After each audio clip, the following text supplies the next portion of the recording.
Malibu, California, September 2009. A night of quiet roads, quiet stars, and a young woman trying to find her way. Malibu, California, a place where winding canyon roads meet the quiet rhythm of coastal nights.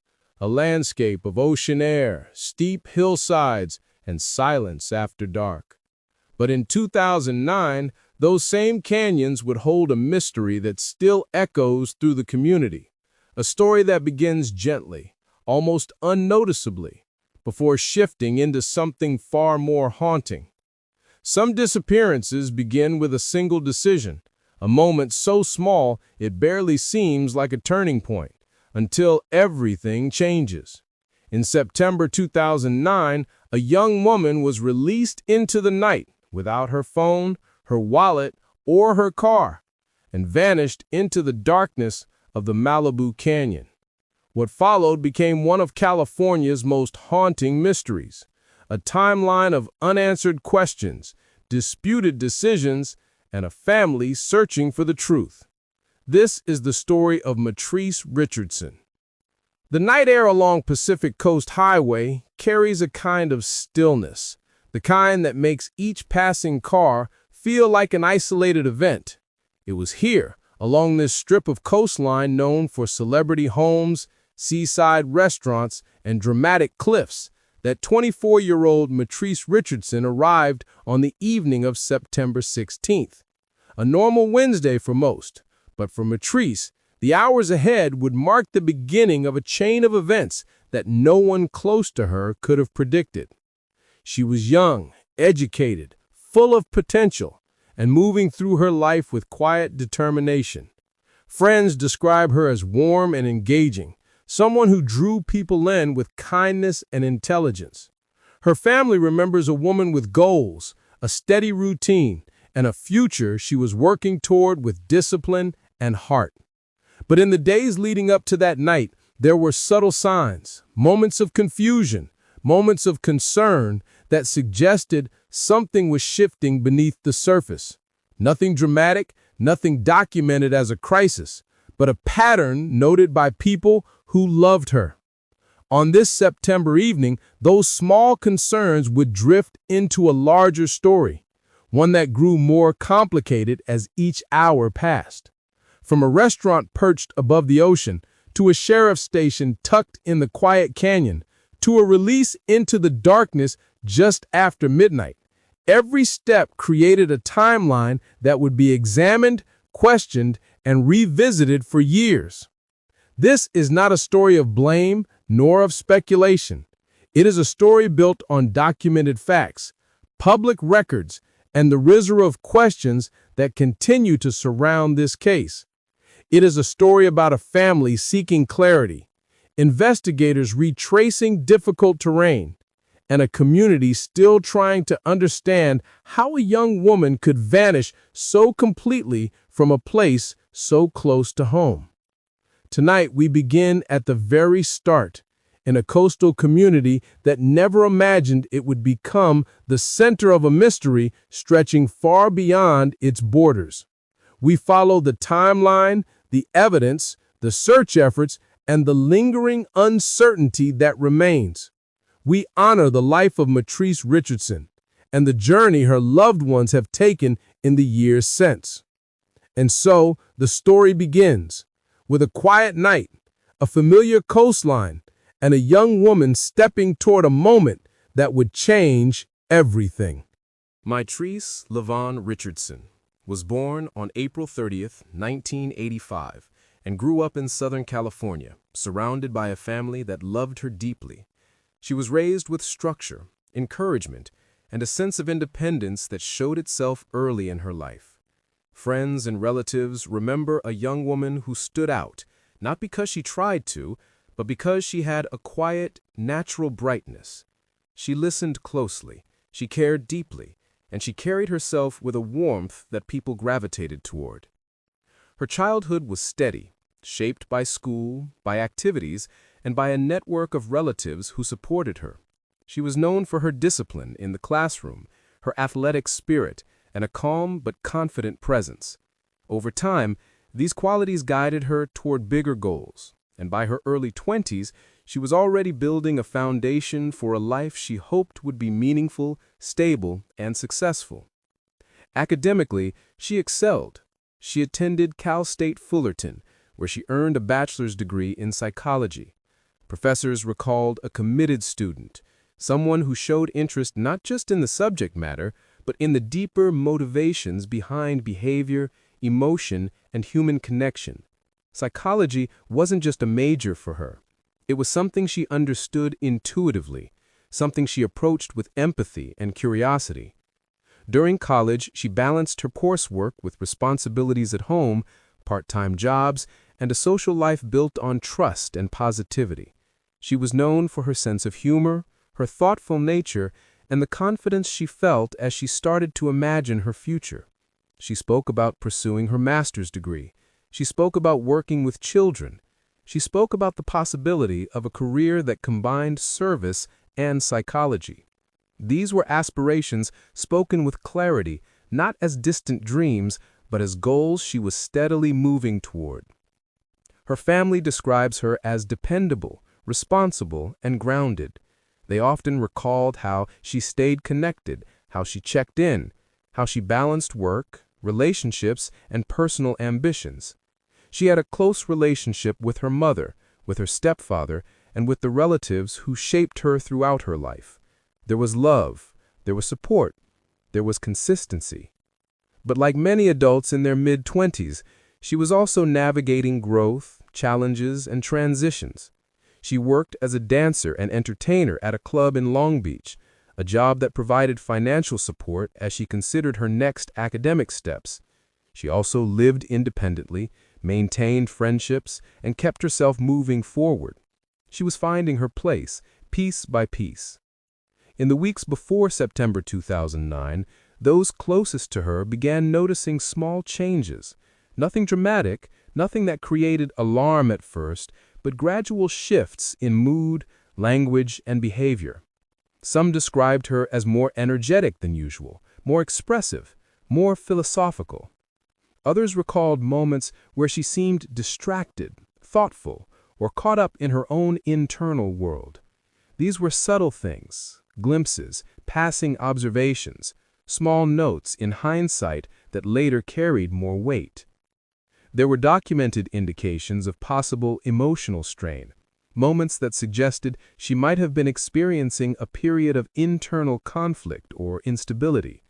A series of unusual social media posts, as noted by her family, reflected language that felt unfamiliar, almost symbolic, almost abstract. Nothing in those posts confirmed a clinical condition, nothing documented an official diagnosis, but the tone raised concern among those who knew her well. They wondered if she was stressed, overwhelmed, or grappling with a personal issue she hadn't fully shared. Still, even with these subtle signs, her routine remained structured. She attended work, she communicated with relatives, she made plans. She lived the life of a young woman navigating adulthood, with responsibilities during the day and hopes for the future. There was no clear signal of a crisis, no documented emergency, no official indication that she was experiencing something that required intervention. Yet the shift was there, quiet, delicate, difficult to interpret, a change noticed only in pieces, scattered across conversations and messages in the days leading up to September 16th. Her last known stable routine showed that she was continuing her work, keeping up with family, and making commitments for the near future. She was preparing for upcoming events.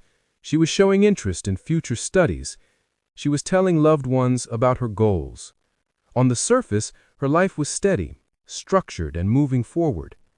But beneath that surface, there were moments of uncertainty, moments where her words felt different, where her decisions felt out of character. No one knew what those moments meant, and no one could have predicted how dramatically they would intersect with the events of a single night. When she left her home on the afternoon of September 16th, she stepped into her car, a black Honda Civic, and began driving north, away from Long Beach, toward Malibu. It was an unexpected direction. She did not live there, she did not work there, and she did not have a planned appointment in the area. Her family later described the trip as uncharacteristic, unusual, and puzzling. But there is no documented explanation for why she chose that route, no confirmed reason for why she traveled toward the coast that evening. What is known is that she drove alone, heading northwest along the freeways, through the gradual shift from the dense city to the quiet coastline. It was a long drive, nearly an hour and a half, cutting through neighborhoods, canyons, and open stretches of road. The sun was beginning to lower, the sky beginning to fade toward later hours, and the coastline of Malibu preparing for its nightly stillness. By the time she reached the Pacific Coast Highway, the day was nearly gone, and without contacting family, without notifying anyone of her plans, she pulled into a well-known upscale seaside restaurant overlooking the ocean, Jeffrey's of Malibu. This moment marked the intersection between the life she had been living, the concerns quietly forming around her, and the night that would change everything. As the evening moved toward night, her drive brought her to the quiet stretch of coastline where the Pacific meets the cliffs, a place far from her home and far from the routine she usually followed.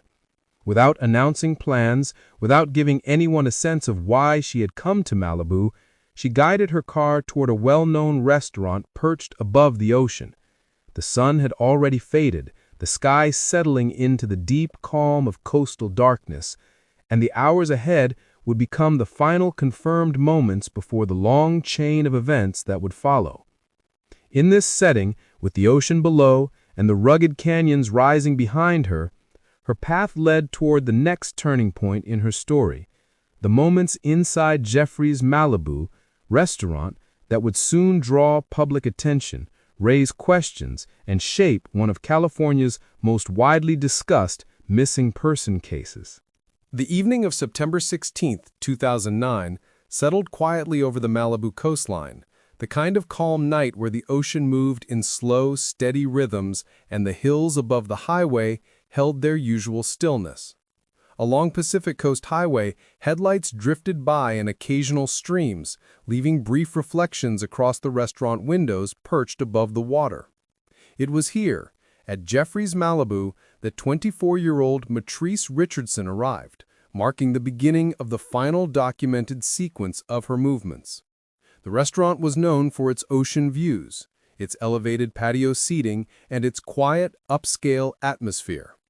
Staff members later described the dinner service that night as routine, an ordinary midweek evening with a mixture of locals, visitors, and travelers passing through.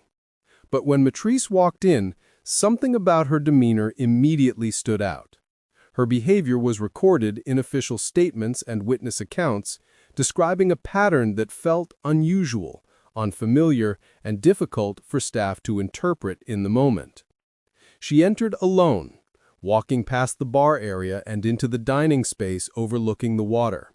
According to reports, she seemed distracted at times, speaking in ways that did not seem entirely connected to the setting around her.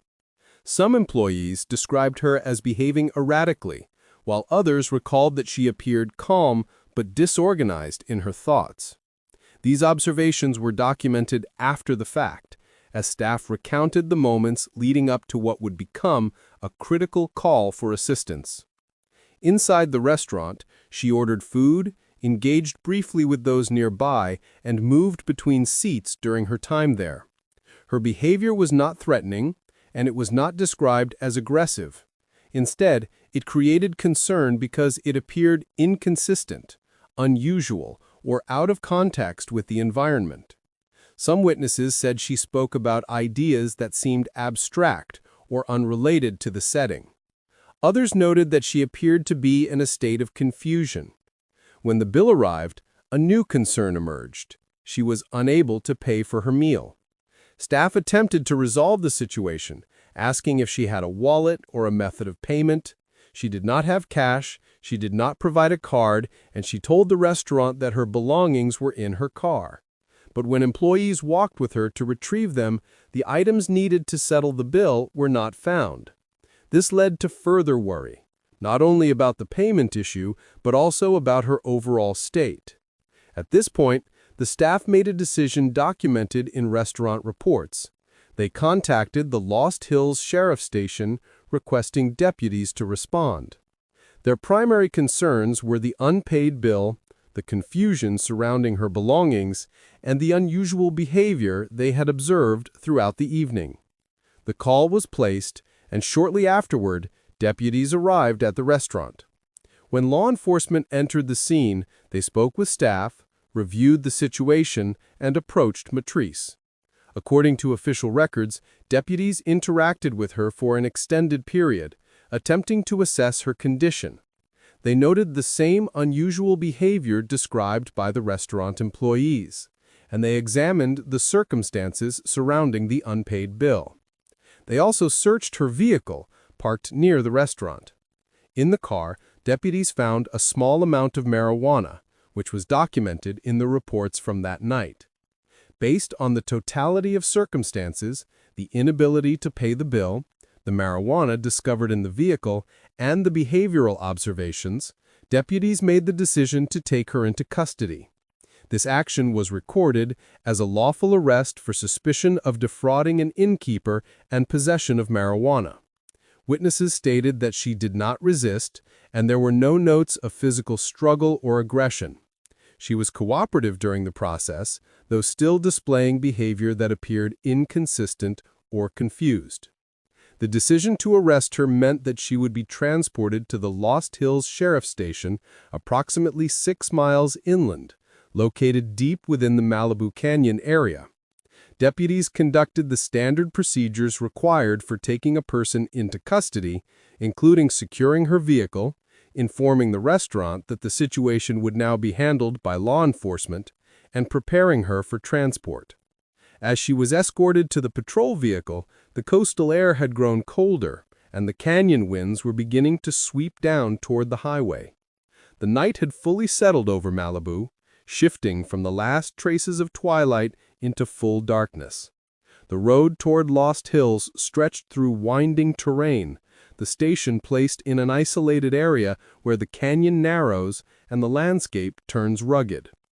The events inside the restaurant, though unusual, were still viewed at the time as manageable, procedural, and part of a routine response to a disturbance call. There was no documented violence, no sign of criminal intent beyond the unpaid meal, and no formal medical emergency was declared during the assessment. Deputies followed protocol as it existed at the time, and the restaurant staff concluded their involvement once law enforcement assumed control. During the transport from the restaurant to the station, no additional concerns were documented in reports. The drive was short, marked by steep canyon walls and long stretches of unlit roadway. She arrived at the Lost Hills facility shortly before midnight, beginning the next chapter of the timeline, one that would later face intense public scrutiny, profound questions from her family, and widespread debate about decisions made in the hours that followed. The restaurant incident remains a critical link in the chain of events, a moment where early signs of confusion intersected with formal procedures, and where her behavior, documented through multiple witness accounts, offered the last clear observations before she entered the custody of the sheriff's department. This portion of the night stands as a factual, recorded moment in the case, forming the bridge between her time along the Malibu coastline and her release into the darkness of the canyon hours later. The Lost Hills Sheriff Station sat quiet in the late-night darkness, tucked deep within the Malibu Canyon, surrounded by stretching hillsides and long, unlit roads. It was the kind of place where the silence of the canyon settled heavily, where only the distant hum of passing traffic broke through the night. When Mitrice Richardson was brought through its doors, shortly before midnight, she entered a space far removed from the bright coastline she had left behind. Inside the station, the atmosphere was structured, procedural, steady. Deputies followed the standard routines, moving carefully through each step that came with booking an individual into custody. The fluorescent lighting, The echo of footsteps against tile floors and the quiet rhythm of paperwork formed the backdrop for the next stage of her night. She was searched, her belongings were collected, and each item was logged into property, as required by the department's policies at the time. Her phone, her wallet, and various personal effects were placed into storage, sealed away until the moment she would later leave the station. Her car, still parked at the restaurant miles away, remained locked and secured, out of reach and out of sight. During the booking process, deputies recorded her information, documented the charges, and followed the standard assessment procedures available at the time. According to public records, her behavior was noted as unusual, but she was not formally classified as a danger to herself, nor was she held for medical or psychiatric evaluation. No official emergency designation was applied that night, and she was processed under the same guidelines used for individuals arrested for low-level, nonviolent offenses. The timeline inside the station carried on quietly, step by step, without any outward sign of escalation. Hours passed slowly, marked by paperwork, routine checks, and the stillness of a facility surrounded on all sides by steep, rugged terrain. Mitrice waited in a holding cell, separated from her personal belongings, separated from her transportation, and separated from the outside world. Meanwhile, her mother, concerned by the unusual events described over the phone by a family member, contacted the station. She was told that Mitrice was safe, that she was in custody, and that she would be released when eligible. According to public reports, her mother expressed worry about the idea of her daughter being released alone, in the middle of the night, in an unfamiliar area. She asked if the station would hold her until morning. The decision, however, remained with the deputies on duty. As the clock moved past midnight, the station prepared for the next step. Shortly after 12:30 a.m., a decision was made that would become the central focus of public scrutiny in the years that followed. Mitrice Richardson was cleared for release. The release process was quiet, almost procedural in its simplicity. The door to the holding area was opened, her paperwork was signed, and she walked out of the station without her phone, without her wallet, and without transportation. The personal items she had arrived with remained in property storage. Her car, still miles away near the ocean, was inaccessible, and the canyon around the station, dark and vast, stretched out in every direction. It was a release permitted under policy, but one that immediately became the subject of concern once her disappearance was discovered. Critics questioned whether it had been appropriate to release a young woman exhibiting unusual behavior into a remote area during the earliest hours of the morning. Her family, speaking in the weeks that followed, described the decision as deeply troubling. Community members later echoed those concerns, noting the isolated geography, the darkness of the canyon roads, and the lack of access to communication or transportation. Law enforcement, responding to public criticism, stated that the release followed the procedures in place at the time, and that Mitrice did not meet the legal requirement for being held against her will or detained for medical or psychiatric evaluation. These explanations became part of the official record, forming the basis of the department's position in the months and years after the event. Still, the questions remained. Why was she released alone? Why was she released without her belongings? Why was she released into a location where walking to safety would be nearly impossible in the dark canyon terrain? These questions formed the foundation of the debate, creating a divide between the procedural explanations offered by authorities and the emotional concerns expressed by her family and the community. Outside the station, the night was cold and silent. The area surrounding Lost Hills was known for its isolation, a place where the nearest neighborhood sat miles away, separated by narrow roads, steep inclines, and thick vegetation. Without a phone, there was no way to call for help. Without a wallet, there was no way to pay for transportation or shelter. And without a vehicle, there was no reliable path toward the coastline or back to her home in Long Beach. Security cameras outside the station captured her stepping into the night, walking calmly, without visible panic. She moved away from the entrance, heading into the darkness along a narrow path that bordered the building. The footage, later released to the public, would become one of the final confirmed images of her, a moment frozen in time, separated from the complexity of everything that would follow. The station remained quiet after her departure, unaware that these moments would become the final documented trace of her movements. Deputies completed their shift activities, unaware that this release, a release handled within policy, would become central to a mystery that stretched far beyond the canyon. The stillness surrounding the station that night was profound. The canyon walls rose high above the roadway. The distant hum of the highway echoed faintly across the hills. And somewhere in that darkness, Mitrice Richardson walked alone, moving deeper into an area where steep terrain, wildlife, and long distances made travel difficult even in daylight. No one saw where she went next. No camera recorded her path. No passing driver reported seeing her along the road. The canyon, vast and unlit, seemed to swallow her presence almost immediately. Her release into the night marked the moment when the timeline shifted from documented events to mystery, a transition from detailed records to unanswered questions. It was a moment that sparked investigations, reviews, and extensive public discussion, a moment that remains one of the most examined decisions in the entire case. And from that point forward, the story moved into uncertainty, the beginning of a disappearance that would draw volunteers, investigators, search teams, and family members into a long, painful effort to understand what happened in the hours and days that followed. The early morning hours of September 17, 2009 settled across Malibu Canyon with a deep, quiet cold. The Lost Hills Sheriff Station lay still behind its gates, its exterior lights casting small pools of illumination across the pavement. Beyond those lights, the darkness was complete.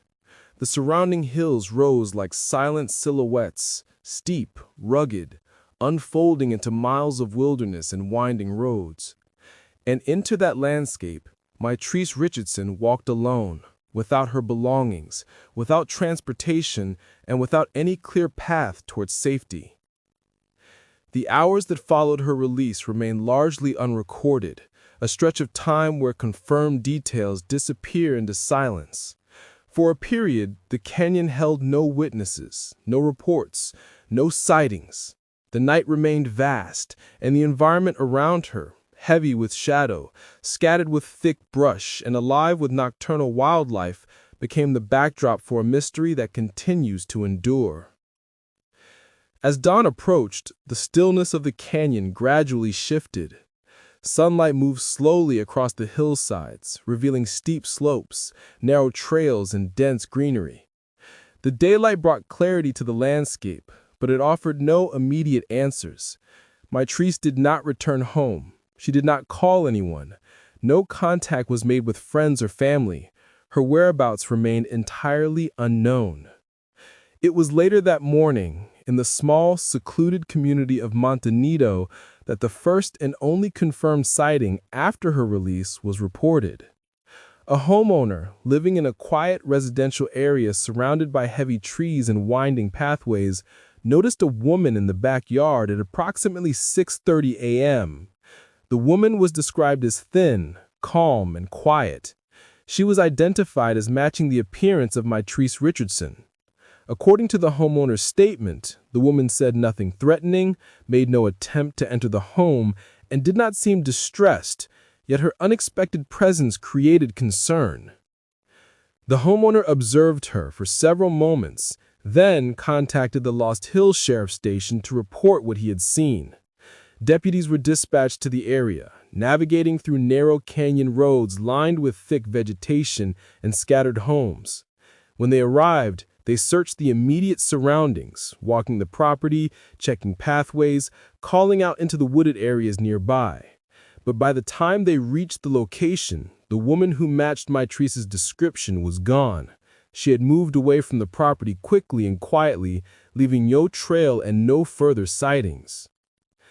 This moment, the Montanido sighting, became a critical point in the timeline. It confirmed that she had traveled several miles on foot across difficult terrain within just a few hours of her release. The distance between the sheriff's station and the residential neighborhood required navigating dark, winding roads and uneven ground, a challenging journey even in daylight.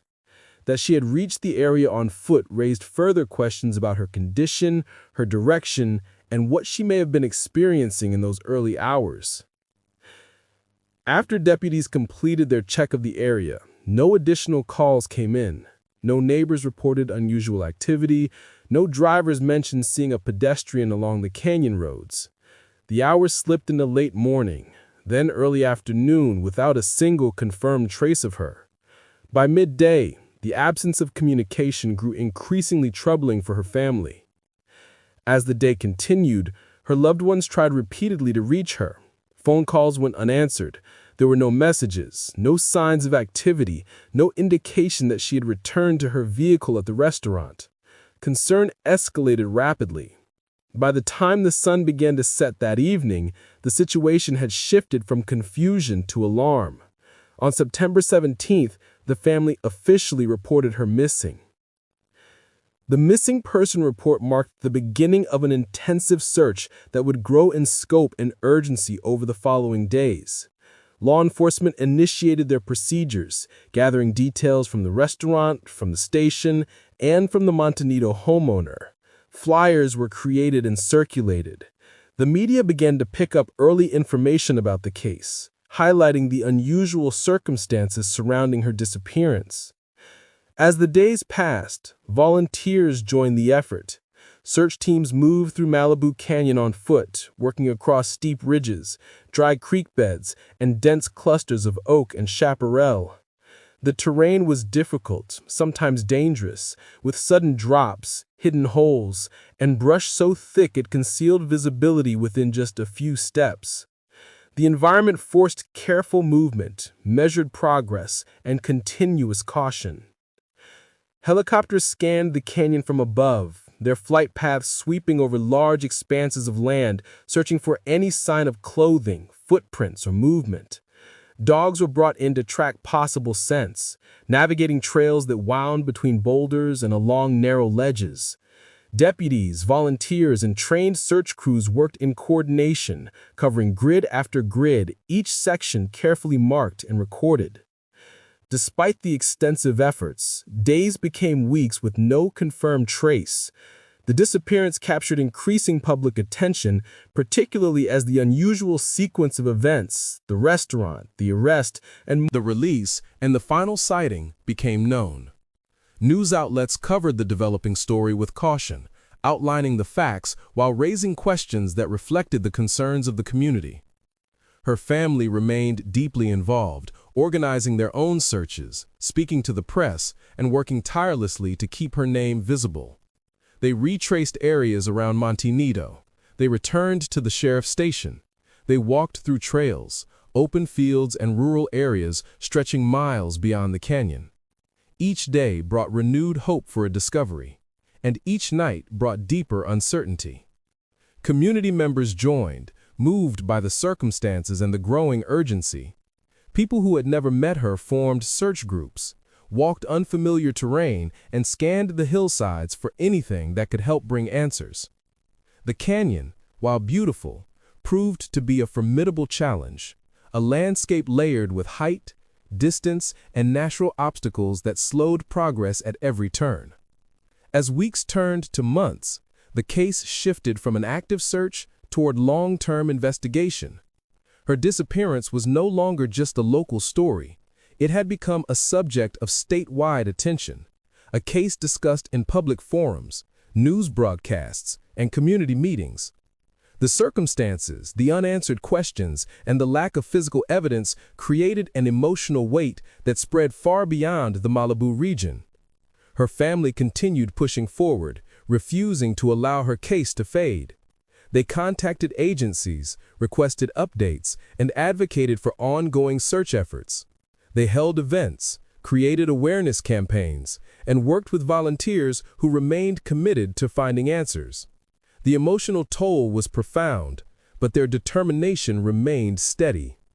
Through each passing month, the wilderness surrounding Malibu Canyon remained both a source of hope and a source of fear.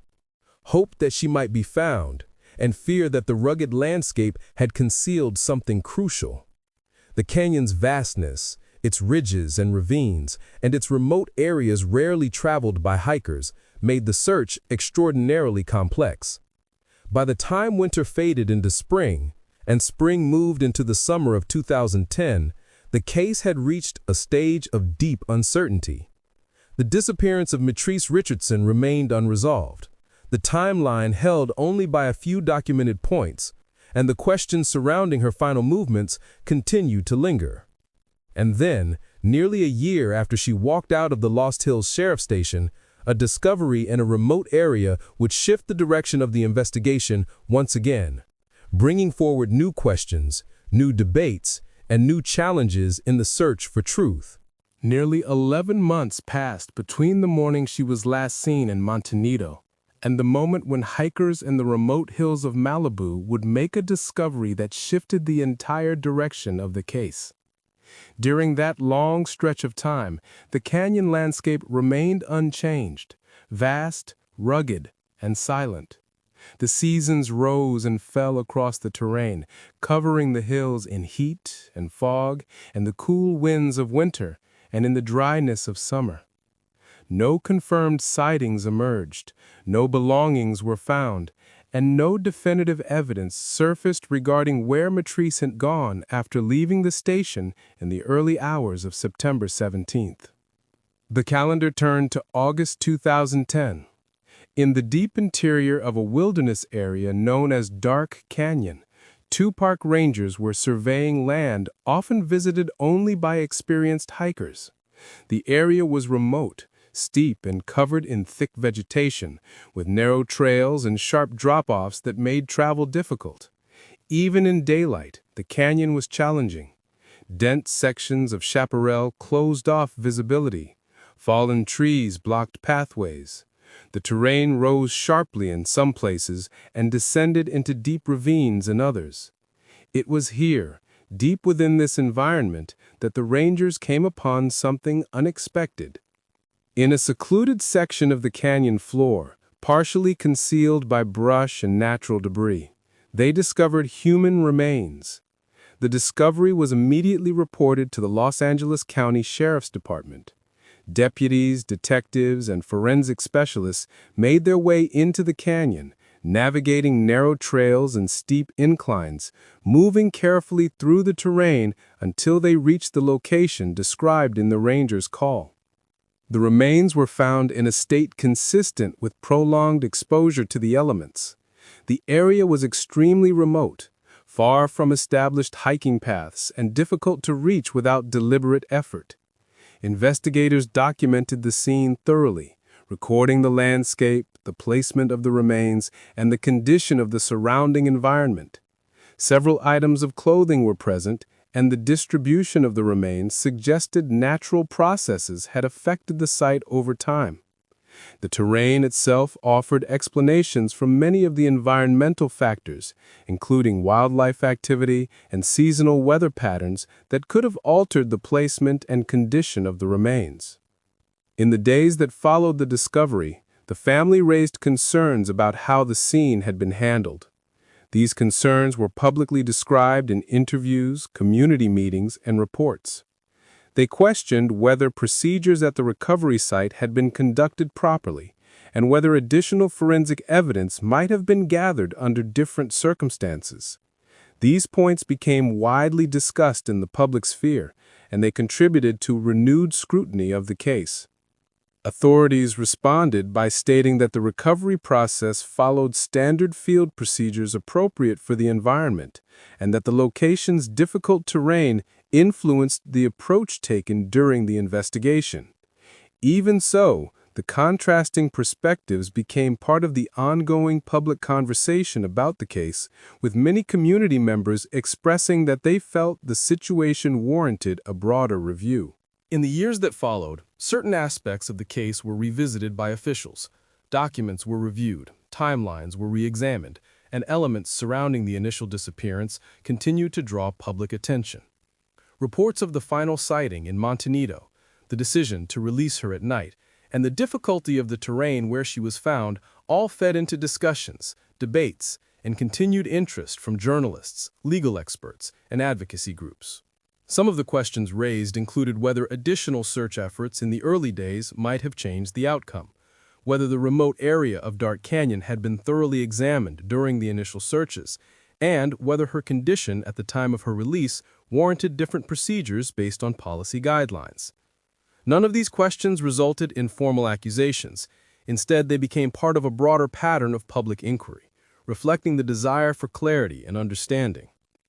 As time continued, the case became emblematic of larger conversations about mental health, law enforcement procedures, and missing person investigations. Families, advocates, and community organizations pointed to Mitrice's case as an example of the complexities that arise when behavioral concerns intersect with legal processes. Many of these discussions took place in public forums, with the intention of highlighting areas where communication, protocol, or decision-making might be improved in the future. Despite the extensive search efforts, the recovery of her remains, and the subsequent reviews of procedures, one reality remained unchanged. There was no definitive explanation for what happened in the hours between her release from the station and her arrival in the remote canyon where she was later found. Without clear evidence, the events of that night remained an open space in the timeline, a void where answers have yet to emerge. Her discovery brought an end to the physical search, but it did not bring an end to the emotional journey undertaken by her family, nor to the questions voiced by the public. Instead, the location of her remains, the condition in which they were found, and the undetermined cause of death all contributed to an enduring sense of uncertainty surrounding her final hours. The remoteness of Dark Canyon, its steep walls and its isolation, form a stark contrast to the documented locations where she was last seen. The scene where her remains were found continues to stand as one of the most challenging aspects of the case, a location that seems to hold part of the answer, yet still offers no explanation. What led her there, how she traveled, what occurred along the way, and what circumstances surrounded her final moments remain unresolved, open to interpretation only through the limited facts available. The case, from the discovery of her remains to the reviews conducted afterward, underscores the difficult intersection of wilderness, time, procedure, and human vulnerability. It remains a mystery defined not by speculation, but by the absence of clear evidence. A reminder that even with investigation, dedication, and extensive public attention, some answers remain out of reach. And so the story moves into a final chapter, not one of resolution, but of reflection, impact, and the lasting legacy of a young woman whose disappearance and death continue to shape conversations, inspire advocacy, and resonate far beyond the canyon where she was found. In the months that followed the discovery of Mitrice Richardson's remains, the quiet hills of Malibu continued to move through their seasons, unchanged on the surface, yet carrying a deeper history for those who had searched them. The canyon, silent and vast, had become a place connected not just to the disappearance, but to the long efforts made by her family, by volunteers, and by a community seeking understanding. And even after her recovery, the emotional journey did not end. Instead, it evolved into something more enduring, a story carried forward through remembrance, advocacy, and the continued pursuit of clarity. For her family, the confirmation that she had been found brought a complex mixture of emotions. Grief, sorrow, and a profound sense of loss, intertwined with the relief of finally knowing her location after nearly a year of uncertainty. But even as they brought her home, the questions surrounding her final hours continued to weigh heavily. The absence of a determined cause of death, the difficulty of the terrain where she was discovered, and the limited information available from the timeline created a space filled not with answers, but with unresolved concerns. In the months that followed, her mother, her father, and other close relatives became central figures in the ongoing conversation about the case. They spoke publicly, not to accuse, but to highlight the gaps they believed still needed attention. Their voices became part of a broader movement, a call for transparency, for clarity, and for continued examination of the systems and procedures that shaped the events leading up to her disappearance. They attended meetings, participated in interviews, and worked to ensure that her story remained visible to the public. The community, moved by the circumstances of her disappearance, joined in these efforts. People who had never met her felt connected through the vulnerability of the case, through the unanswered questions that lingered, and through the recognition that missing person investigations often require persistence long after initial attention fades. Her story began to appear in articles, podcasts, and discussions across wider platforms, becoming a point of reflection on the challenges faced when mental health concerns intersect with law enforcement procedures. Advocacy groups focused on missing persons, civil rights, and mental health policy began referencing her case when discussing improvements that could be made in handling individuals exhibiting signs of confusion or distress. Community members pointed to her experience when calling for clearer guidelines on releasing individuals from custody during late-night hours, especially in remote areas without access to transportation or communication. Over time, these conversations contributed to policy discussions that stretched beyond Los Angeles County, influencing broader considerations about how departments across the country approach similar situations. Her name began appearing in legislative conversations as her family worked with officials to examine whether procedures should be strengthened or revised. Some of these discussions centered on whether individuals showing signs of possible mental instability should be kept for observation, or whether alternative release options should be available when no safe route home exists. These conversations did not assign blame. Instead, they focused on growth, on learning from tragedy, and on identifying areas where changes could reduce the risk of similar situations occurring in the future. The people who had searched the canyon, volunteers, hikers, community members, and trained teams, continued to feel the impact of the case long after the search had ended. Many described the experience as a reminder of the fragile line between safety and vulnerability in remote environments, especially for individuals navigating moments of confusion or emotional distress.